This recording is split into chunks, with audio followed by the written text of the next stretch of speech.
"Objection," the man said, and the entire courtroom laughed before the word had even settled into the air. It wasn't a cruel laugh, not at first, just the kind people let slip when something feels out of place, like a janitor stepping onto a stage meant for polished suits and rehearsed voices. Daniel Brooks stood alone at the defendant's table, no attorney at his side, no tailored jacket, just a worn brown coat that had seen too many winters and not enough rest. The fluorescent lights above buzzed faintly, casting a pale glow across the polished wood and marble, and for a moment, the room felt less like a place of justice and more like a quiet theater waiting for its next mistake. "Mr. Brooks," Judge Emily Carter said, her tone measured but edged with disbelief. "This is a courtroom, not a place for improvisation." A few more chuckles rippled through the gallery, soft at first, then spreading like a whisper no one bothered to stop. The prosecutor leaned back in his chair, confident, composed, already certain of how this would end. Daniel didn't respond right away. He didn't raise his voice, didn't argue, didn't even look toward the people who found him amusing. Instead, he rested his hands lightly on the table, fingers steady, as if grounding himself in something deeper than the moment allowed.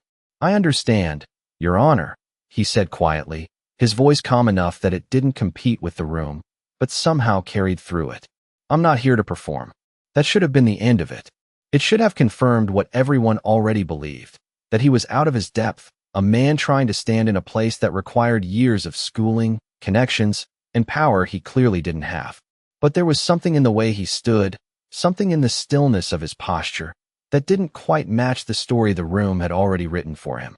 Judge Carter tilted her head slightly, studying him now, not with kindness, not yet, but with a flicker of curiosity that hadn't been there a moment before. "Then why are you here without counsel?" she asked, tapping her pen once against the bench, the sound sharp in the quiet that followed. Daniel lifted his gaze, meeting hers for the first time, not with defiance, not with fear, but with a kind of quiet clarity that didn't ask for permission to exist. "Because the truth doesn't always need a voice louder than it," he said.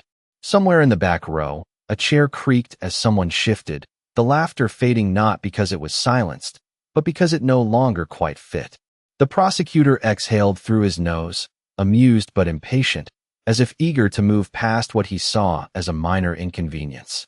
Papers shuffled, a pen clicked, and the hum of the lights seemed louder now, filling the spaces where confidence had once echoed. Daniel didn't move. He didn't rush. He simply stood there, a man who had already decided something the rest of the room hadn't yet discovered. And though no one said it out loud, though no one would have admitted it even to themselves, something had shifted, just slightly, just enough, that the next word he spoke would not be met with laughter, but with something far more dangerous. "Attention."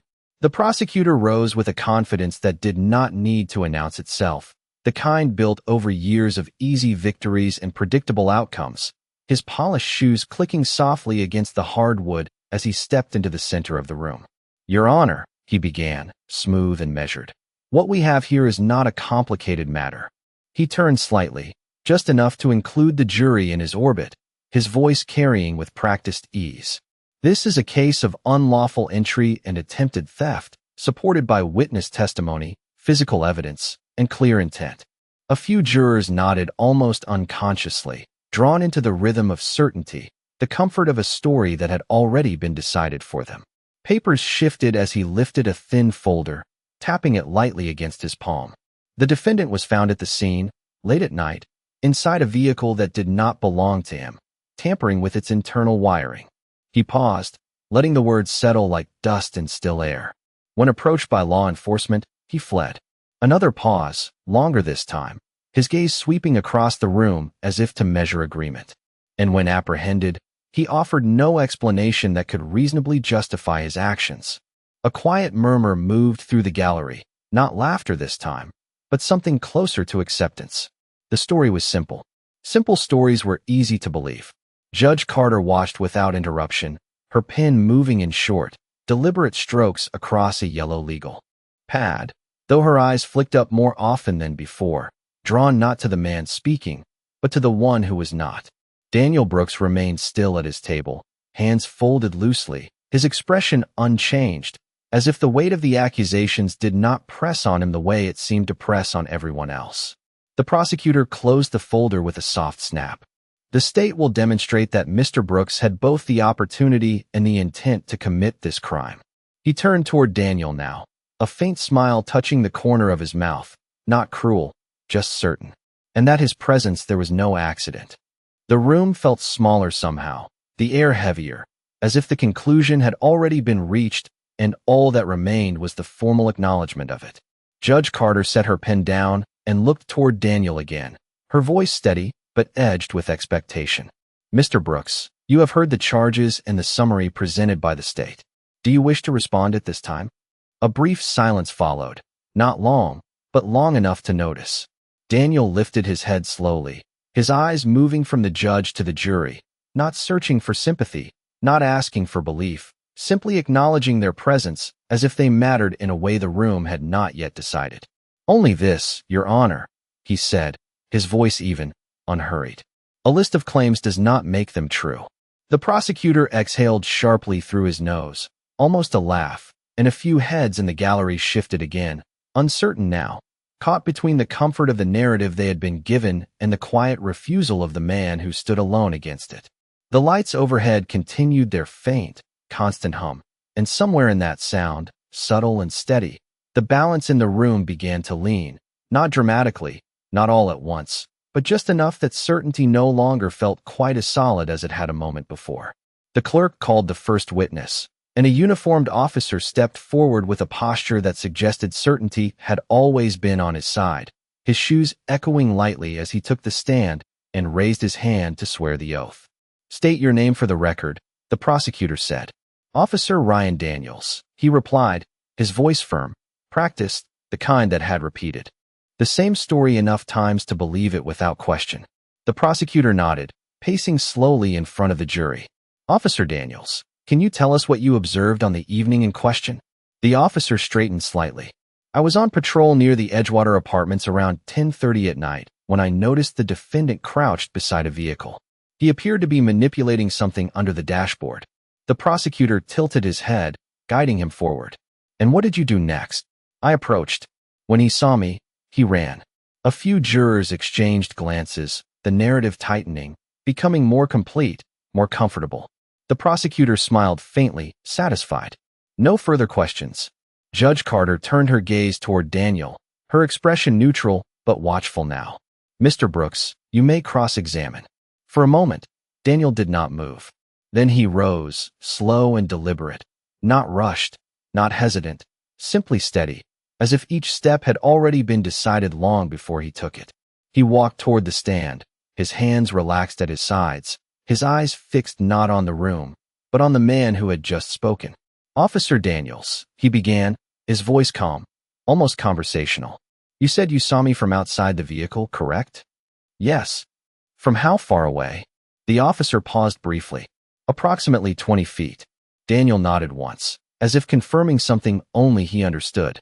And it was nighttime? Yes. Was the interior of the vehicle illuminated? A slight hesitation. Not significantly, no. Daniel took a small step closer, not aggressive, just precise. So, from 20 feet away, in low light, through a closed window, you were able to clearly identify what I was doing under the dashboard. The officer shifted, just slightly. I had a flashlight. Of course, Daniel said softly, almost agreeing. And did you use that flashlight to observe the interior of the vehicle before you approached? A pause. No, I approached immediately. Daniel inclined his head, his tone unchanged. So you did not actually illuminate the interior before concluding what I was doing. The officer's jaw tightened. It appeared consistent with tampering. Appeared, Daniel repeated gently, letting the word rest between them. He turned slightly, just enough that the jury could see his face, not pleading, not persuasive, simply present. Officer, did you recover any tools from me that would be used for tampering with a vehicle's wiring? No. Any evidence of forced entry? No. Another small pause, the kind that stretched just a little longer than expected. Daniel nodded again, as if marking a quiet point on an invisible map. And when you say I ran, how far did I go? Approximately 2 blocks. And during that time, did I discard any items? No, Daniel's voice remained steady, unchanging. But something in the room had begun to shift, subtle but undeniable, like a current moving beneath still water. So to summarize, he said calmly, you observed a man in low light, from a distance, without confirming the interior conditions, without tools, without forced entry, and without any physical evidence recovered, and concluded that he was committing a crime. The officer did not answer immediately. The prosecutor straightened in his seat. Judge Carter's pen hovered above the page, no longer moving. And in that quiet, measured space between question and response, the certainty that had filled the room just moments ago began, almost imperceptibly, to loosen its grip. The officer cleared his throat, shifting in his seat as the weight of the question settled in. No longer a simple recounting of events, but something sharper, something that required precision he had not prepared for. Based on my training and experience, he said, choosing each word carefully now, the behavior was consistent with vehicle tampering. Daniel did not interrupt. He did not challenge the answer directly. Instead, he nodded once, as if acknowledging the effort, then took a slow breath, the kind that seemed to steady not just him, but the room itself. Training and experience, he repeated quietly. That is important. He took a step back, giving the witness space, but somehow drawing the attention of everyone closer. Officer, how many vehicle theft cases have you personally investigated where the suspect had no tools, caused no damage to the vehicle, and left no physical evidence behind? The officer hesitated, his eyes flicking briefly toward the prosecutor before returning to Daniel. I do not have an exact number. An estimate will do, Daniel said, his tone unchanged. More than 10. No, more than 5. A pause. No, Daniel inclined his head slightly. So fewer than 5. Yes. The word landed heavier than it should have. Daniel let it rest for a moment, not rushing forward, allowing the silence to do what it did best, to make people listen more closely than they intended. And in those cases, he continued, were there additional indicators, such as damaged ignition systems or recovered tools? Yes, the officer admitted. Daniel's gaze remained steady. Indicators that are not present here. The officer shifted again, the certainty in his posture beginning to soften at the edges. Not that were recovered, no. Daniel turned slightly, his eyes moving across the jury, not seeking approval, simply inviting them to follow the line being drawn. Thank you, officer. He paused, then added, almost gently, one more question. The room seemed to lean in, the faint hum of the lights now the only sound between words. When you approached the vehicle, you said the door was closed, correct? Yes. Locked. Another hesitation. I believe so. Daniel's voice remained calm, but there was a subtle shift now, a precision that felt less like inquiry and more like placement. So to your knowledge, I was inside a locked vehicle, without evidence of forced entry, without tools, and without causing damage. The officer did not answer immediately. The prosecutor straightened again, his confidence no longer effortless, his fingers tapping once against the table before going still. Judge Carter leaned forward slightly, her pen forgotten, her attention no longer divided. Daniel did not press. He did not need to. If the door was locked, he said quietly, how did I enter the vehicle? The question did not rise in volume, but it carried, settling into the corners of the room, into the minds of the jurors, into the space where certainty had once lived comfortably. The officer opened his mouth, then closed it, his answer no longer immediate, no longer simple. And in that moment, small and almost invisible, the narrative that had seemed so clear began to fracture, not loudly, not dramatically, but in a way that made it impossible to ignore. The question did not echo, but it lingered, suspended in the stillness like something the room could not quite shake off. And for the first time since the proceedings had begun, Officer Daniels did not have an answer ready. His lips parted slightly, then pressed together again, his gaze drifting for just a moment, as if searching for something that had already slipped out of reach. It is possible the vehicle was unlocked, he said finally, though the words sounded less certain than before, less anchored. Daniel did not react immediately. He simply watched, allowing the statement to exist on its own, to be heard in full. Then he nodded once, slow and measured. Possible, he repeated, not as a challenge, but as a quiet acknowledgement of the shift. He took a small step back, his hands still relaxed, his posture unchanged, yet something in the room had already begun to reorganize itself around that single word. "Officer," he continued, his tone steady, "did you check whether the vehicle was unlocked before you made your conclusion?" The officer hesitated again, longer this time. "No," a faint sound moved through the gallery. Not quite a gasp, not quite a whisper, but something closer to recognition. Daniel's voice remained calm. "So your conclusion was based on an assumption." The prosecutor rose slightly from his chair. "Objection, Your Honor." Argumentative.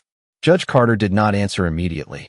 Her eyes remained on Daniel, studying him now with a focus that no longer carried even a trace of dismissal.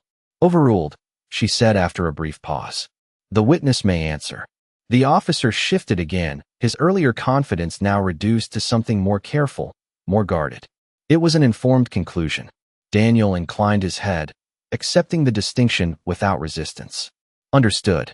He paused, just long enough for the room to settle again, for the weight of each answer to find its place.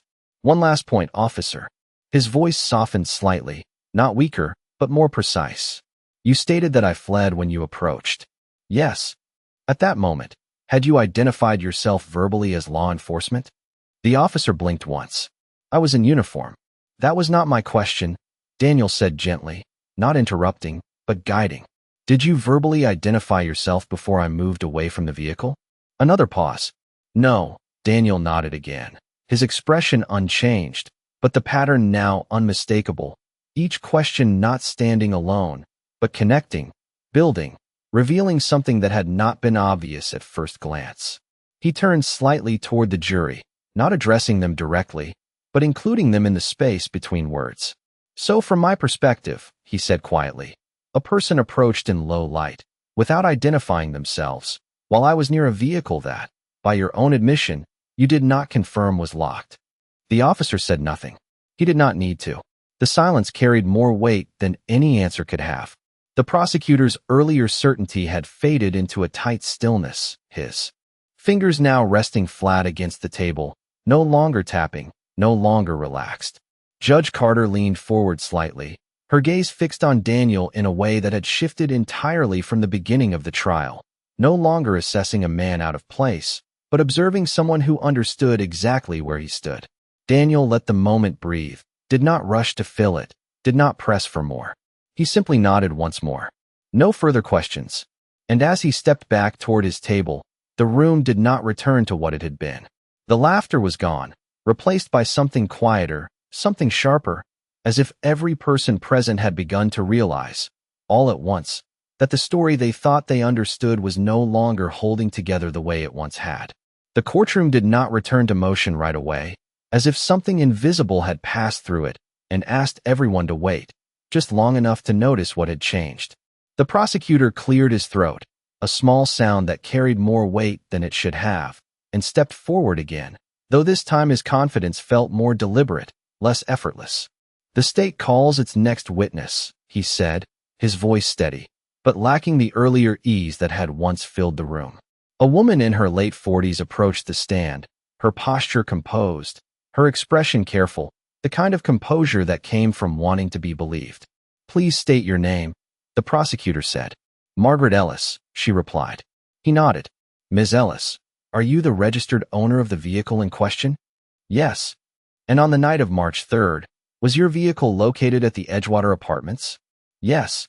The prosecutor paced slowly, rebuilding his rhythm, placing each question with intention. "When you returned to your vehicle, what did you observe?" She hesitated for just a fraction of a second. The dashboard panel looked disturbed. Something did not feel right. "And had you given anyone permission to access your vehicle that evening?" "No." The prosecutor turned slightly toward the jury, his tone tightening just enough to signal importance. "To your knowledge, did you know the defendant prior to that night?" "No." He nodded once, satisfied, then stepped back. No further questions. Judge Carter's gaze moved again, almost instinctively now, toward Daniel. It was no longer a glance of procedure, but one of expectation. "Mr. Brooks," she said, her voice calm, but carrying a quiet awareness, "you may proceed." Daniel rose once more, the same unhurried movement, the same steady presence, as if nothing in the room had changed, even though everything had. He approached the stand, his eyes meeting Ms. Ellis's briefly, not confrontational, not dismissive, simply acknowledging her as part of the truth he was trying to uncover. "Ms. Ellis," he began, his tone respectful. "You mentioned that something did not feel right about your dashboard." "Yes." "Could you describe what specifically appeared disturbed?" She shifted slightly, her hands folding together. "The panel under the steering wheel looked slightly loose." Daniel nodded. "Was it damaged?" "No, not damaged, just not how I remembered it." "Understood." He paused, giving her time, giving the room space to follow. "When was the last time you personally inspected that area before that evening?" She blinked, thinking. "I do not usually check under the dashboard. So you cannot say with certainty when that panel last appeared exactly as you remember it." A pause. "No." Daniel inclined his head slightly. "Thank you." He took a small step to the side, then continued, his voice still calm, still measured. "Ms. Ellis, have you ever experienced issues with your vehicle's wiring or electrical system prior to that night?" She hesitated again, longer this time. There had been a minor issue with the radio cutting out occasionally. Daniel nodded, the smallest acknowledgement, but enough to shift the air again. "And had that issue been repaired?" "Not yet." Another quiet movement through the room, subtle but unmistakable. Daniel did not press. He did not raise his voice. He simply placed the next question where it needed to be. "So it is possible that someone examining the dashboard area could have been attempting to diagnose an existing issue." The prosecutor stood quickly. "Objection, speculation." Judge Carter's eyes remained on Daniel, her expression no longer guarded, but thoughtful, weighing not just the question, but the intention behind it. "Sustained," she said, though her tone lacked the firmness it had earlier. Daniel nodded once, accepting without resistance. "Of course." He turned back to the witness, his voice softening again, almost gentle. "Ms. Ellis, one final question. When you saw me near your vehicle, did you observe me removing anything from it?" "No." "Did you observe me placing anything inside it?" "No." Daniel paused, just long enough for the absence of action to become its own kind of evidence. Then he nodded once more. "Thank you. No further questions." And as he stepped back, the courtroom no longer felt like a place where a conclusion was waiting to be delivered, but a place where something deeper was beginning to surface, something that could not be dismissed as easily as it had been at the start. The air in the courtroom had changed in a way no one announced, but everyone felt, like the moment just before a storm when the wind pulls back and waits, and even the smallest sound seems louder than it should be. The prosecutor stood again, slower this time, adjusting his jacket with a care that had not been there before, as if he were recalibrating something internal that had begun to slip. "The state rests," he said, his voice controlled, but no longer carrying the same quiet certainty that had once filled every corner of the room. A soft rustle followed, papers shifting, a pen dropping lightly against wood, the jury exchanging glances that were no longer aligned in easy agreement. Judge Carter leaned forward slightly, her gaze settling on Daniel with a focus that had evolved from curiosity into something more deliberate. "Mr. Brooks," she said, "you may present your defense." Daniel did not move immediately. He stood still for a brief moment, as if listening to something beneath the surface of the room, something only he could hear. Then he rose, calm as ever, and stepped forward, not toward the witness stand this time, but into the open space between the tables, where every eye could see him clearly. He did not raise his voice. He did not pace. He simply stood. "Your Honor," he began, his tone steady, grounded. "I will not be calling any witnesses." A faint ripple moved through the gallery, not disbelief exactly, but surprise, the kind that came when expectation met something entirely different. The prosecutor's brow tightened slightly, as if trying to anticipate what could possibly come next. Daniel continued, his voice unchanged. "I would only ask the court to consider what has already been said." He turned slightly, his gaze moving toward the jury, not seeking sympathy, not asking for trust, simply inviting them to follow what had already been placed before them. An observation made in low light, from a distance, without confirmation. Of conditions. He paused, letting the words settle. A conclusion based on assumption, not verification. Another pause, longer this time. A vehicle that may or may not have been locked, with no evidence of forced entry. The room was completely still now, the earlier sounds gone, replaced by something quieter, something more attentive. Daniel's voice did not rise, but it carried, each word deliberate, each phrase placed with care. No tools, no damage, no items removed, no items added. He allowed the list to exist on its own, not rushing to explain it, not needing to. Judge Carter's pen remained untouched, her eyes fixed on him, no longer evaluating, but listening. Daniel took a slow breath, then spoke again. And a man who moved away when approached by someone who had not identified themselves. The prosecutor shifted slightly, but did not interrupt. There was nothing to object to, nothing that could be challenged without unraveling what had already been established. Daniel turned fully now, facing the jury, his expression calm, almost quiet, but not uncertain. I am not asking you to believe anything beyond what you have heard, he said, only to follow it. The words hung in the air, simple, unadorned, but carrying a weight that did not need emphasis. For a moment, no one moved. No one spoke. Even the faint hum of the lights seemed to fade into the background. And in that stillness, something became clear, not through force, not through argument, but through absence, the absence of proof where it should have been, the absence of certainty where it had once seemed unquestionable. Daniel stepped back slowly, returning to his place without looking at anyone in particular, as if the work had already been done. And though no verdict had been spoken, though no final decision had been made, the room had already begun to understand something it could not easily forget. No one spoke when he finished, and for a moment, it felt as though the entire courtroom had forgotten how, the silence settling not as emptiness, but as something full, something heavy with understanding that had arrived without asking permission. Judge Carter remained still, her posture upright, her hands resting lightly on the bench, but her eyes had changed, no longer distant, no longer guarded, now fixed on Daniel with a depth that suggested she was no longer observing a defendant, but recognizing something she had not expected to find. The prosecutor shifted in his seat, his earlier confidence now replaced by a careful stillness, as if any sudden movement might disturb what had already been exposed. The jury sat quiet, their attention no longer divided, no longer drifting, but anchored, each of them holding the same thread, following it back through every answer, every pause, every moment that had quietly rewritten the case in front of them. Judge Carter finally drew a slow breath, the sound almost imperceptible, but enough to signal that the moment had reached its edge. Mr. Brooks, she said, her voice measured, but softer now, carrying something that had not been there before. Before we proceed to closing instructions, is there anything further you wish to add?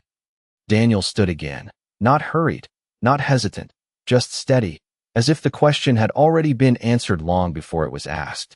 He did not step forward this time. He remained where he was, his hands resting lightly at his sides, his gaze calm. No, Your Honor, he said quietly.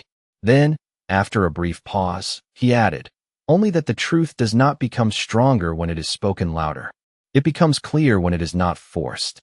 The words did not echo, but they settled, finding their place in the silence that followed. Judge Carter watched him for a moment longer, her expression unreadable at first, then shifting, just slightly, into something more human, something closer to respect. She gave a small nod, almost to herself, before turning her attention to the jury. Members of the jury, she began, her tone now carrying a deliberate weight. You have heard the testimony and the arguments presented. It is your responsibility to determine whether the evidence supports the charges beyond a reasonable doubt. She paused, letting the phrase linger, as if it now meant more than it had at the beginning. You will retire to deliberate. The jurors rose slowly, not in haste, not in routine, but with a quiet awareness that what they carried with them was no longer simple. As they filed out, no one spoke, no one whispered, the usual murmurs replaced by something deeper, something that did not need words. The door closed behind them with a soft, final sound, and the courtroom remained still. The prosecutor sat back, his gaze lowered now, his earlier certainty gone, replaced by a quiet acceptance of something he could not easily argue against. Judge Carter remained at the bench, her eyes drifting once more toward Daniel, studying him not as a figure in a case, but as a man who had chosen silence over spectacle, clarity over confrontation. Daniel did not look back at her. He simply stood there, calm, composed, as he had been from the beginning, as if the outcome, whatever it would be, was not what defined him.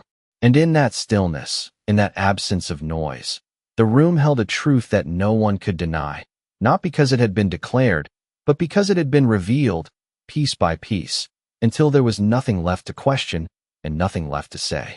Time did not pass the way it normally did in that courtroom. It stretched, slowed, each second settling heavier than the last as the door behind the jury remained closed, holding inside it a decision that no longer felt uncertain, only unspoken.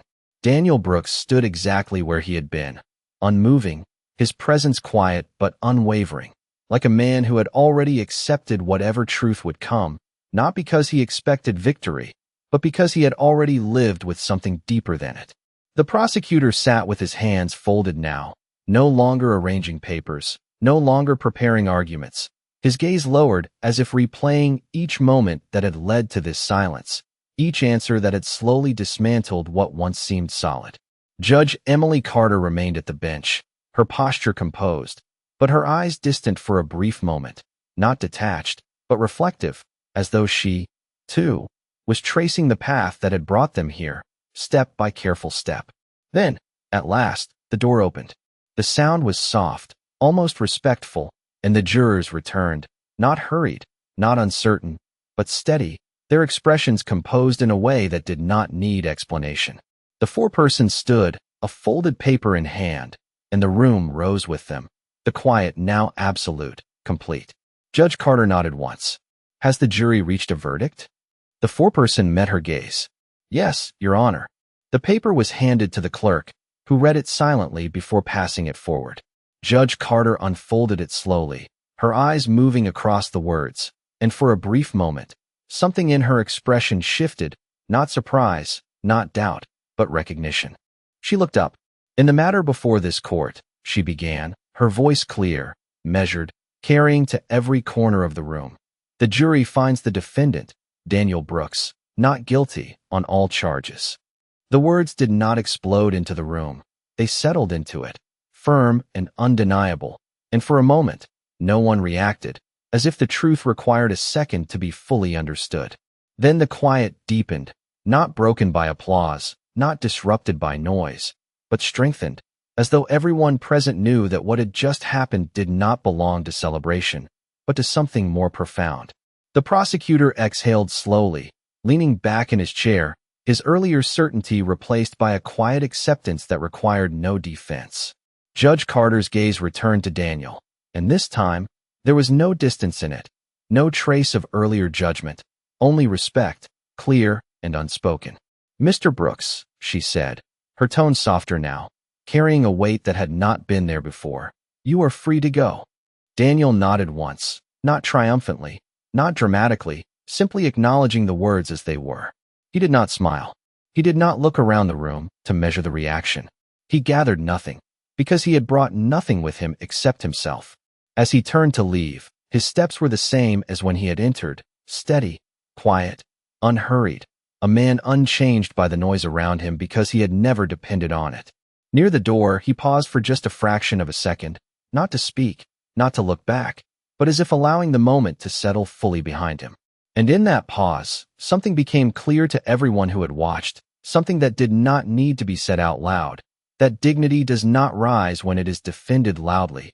It reveals itself when it stands firm, when it waits, when it lets the truth do the work. The door closed softly behind him, and the courtroom remained still, not because there was nothing left to say, but because what had been shown did not require words, only silence.